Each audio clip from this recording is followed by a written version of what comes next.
Dobrý deň, spravíme si sadu ďalších videí. Tentokrát je téma, čo je prekážkou, aby som sa zbavil depresie. A začíname prvými 3 znameniami, čiže kozorožec, vodnár a ryby. Začíname kozorožcom.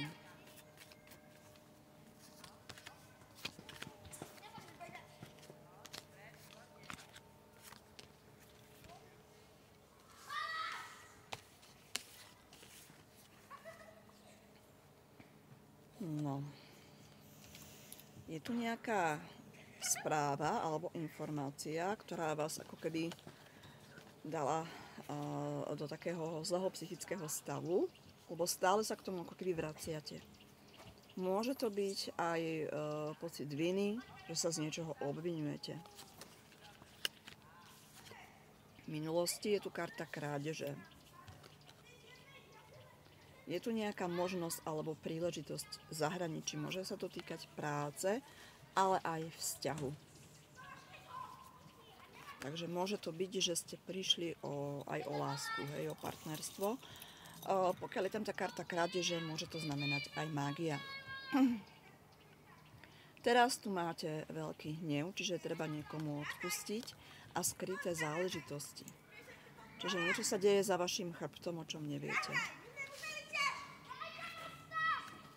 Osudový vplyv je tu proste pomoc rodiny, hej. Čiže ako keby tie rodinné záležitosti, že vám ako keby s tým pomôžu. A výsledok je nová práca, nový impuls, môže to byť aj zlepšenie zdravia.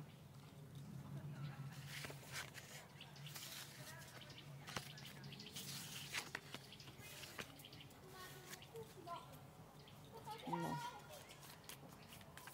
Pozrieme sa na ďalšie znamenie, čiže čo je prekážkou, aby som sa dostal z depresie.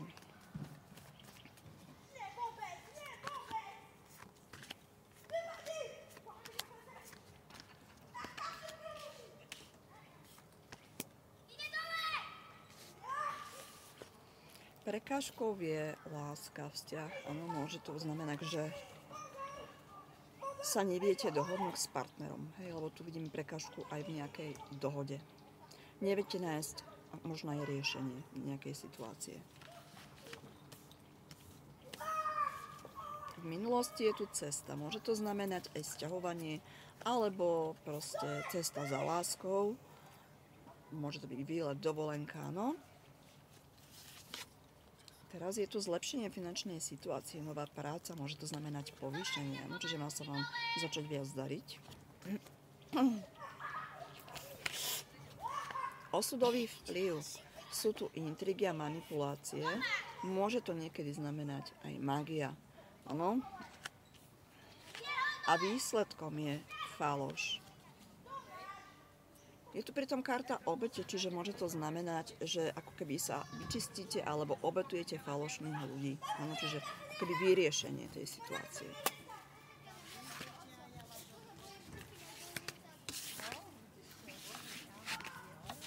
No a posledným znamením sú ryby.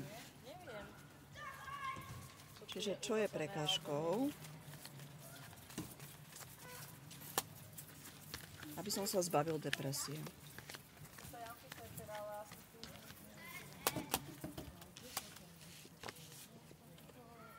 Nejaká dôležitá kľúčová správa. Skúsime zistiť, čoho sa týkala. Nejakého problému, prekážky. Môže to súvisieť s vašim darom, talentom, schopnosťami, áno?